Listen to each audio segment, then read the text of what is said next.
AP రాజకీయాల్లో ఇప్పుడొక సంచలన వార్త దావానలంలా వ్యాపిస్తోంది. ప్రముఖ యూట్యూబర్ ప్రశ్న రావణ్ అలియాస్ జోసెఫ్ అరెస్టు వ్యవహారం ఊహించని మలుపులు తిరుగుతోంది. డిప్యూటీ సీఎం పవన్ కళ్యాణ్పై అనుచిత వ్యాఖ్యల కేసుతో మొదలైన ఈ వివాదం ఇప్పుడు దేశద్రోహం, ఉగ్రవాద భావజాల వ్యాప్తి వంటి అత్యంత తీవ్రమైన ఆరోపణల వైపు వెళ్ళింది.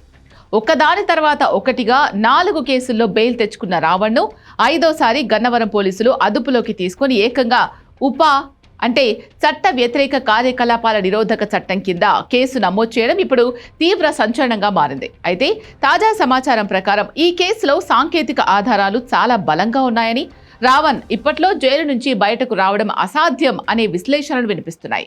గన్నవరం పోలీసులు ప్రశ్న రావణ్ నివాసంలో విస్తృత సోదా నిర్వహించి డిజిటల్ ఆధారాలు, హార్డ్ డిస్కులు, పెన్ డ్రైవ్లు స్వాధీనం చేసుకున్నారు. ఈ పెన్ డ్రైవ్లలో లభించిన సమాచారం పోలీసుల దర్యాప్తులో అత్యంత కీలకంగా మారినట్టు తెలుస్తోంది.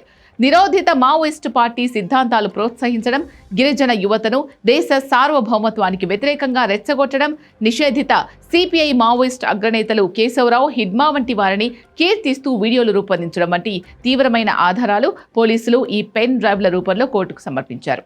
ఈ డిజిటల్ డేటా ద్వారా శాంతి భద్రతలకు విఘాతం కలిగించేలా పెద్ద కుట్ర జరిగింది అనే కోణంలో పోలీసులు బలమైన ఛార్జ్ షీట్ సిద్ధం చేస్తున్నారు.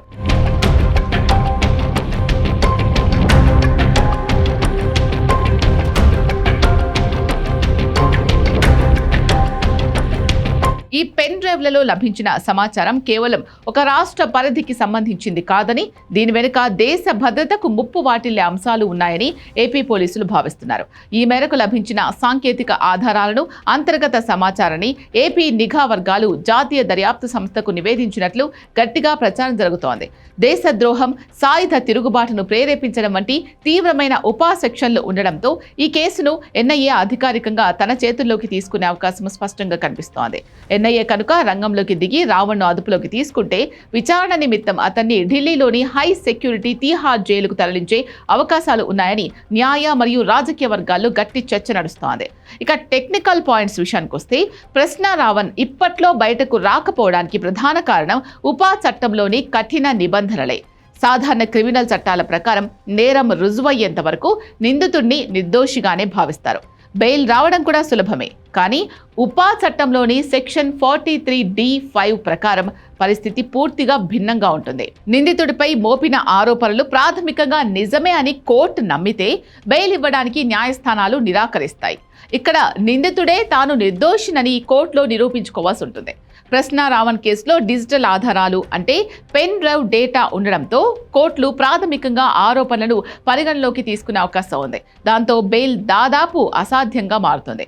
మరో కీలకమైన సాంకేతిక అంశం ఏంటి అంటే, సాధారణ కేసుల్లో పోలీసులు నిందితుడిని అరెస్టు చేసిన తర్వాత 60 నుండి 90 రోజుల్లోగా ఛార్జ్షీట్ దాఖలు చేయాలి. అంటే నిందితుడికి డిఫాల్ట్ బెయిల్ వస్తుంది. కానీ ఉపా చట్టం కింద కేసు నమోదైతే పోలీసులకు లేదా దర్యాప్తు సంస్థలకు ఛార్జ్షీట్ దాఖలు చేయడానికి ఏకంగా 180 రోజులు అంటే 6 నెలల టైం ఉంటుంది. అంటే నేరం పూర్తిగా రుజువు కాకపోయినా కేవలం దర్యాప్తు పేరుతోనే నిందితుడిని 6 నెలల పాటు జైల్లో ఉంచే లీగల్ అథారిటీ పోలీసులకు దక్కుతుంది.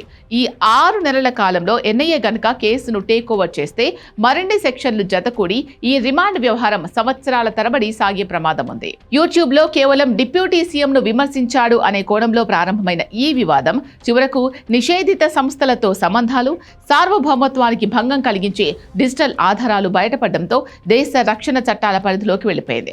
ఒకవైపు ఈ కేసులపై రాజకీయ కక్ష సాధింపు జరుగుతోందని ప్రతిపక్షాలు, మానవ హక్కుల సంఘాలు విమర్శిస్తున్నప్పటికీ పోలీసులు సేకరించిన సాంకేతిక ఆధారాలు న్యాయస్థానం ముందు నిలిస్తే మాత్రం ప్రశ్న రావణ్ సుదీర్ఘకాలం పాటు జైలు జీవితం గడపక తప్పదని న్యాయ నిపుణులు విశ్లేషిస్తున్నారు.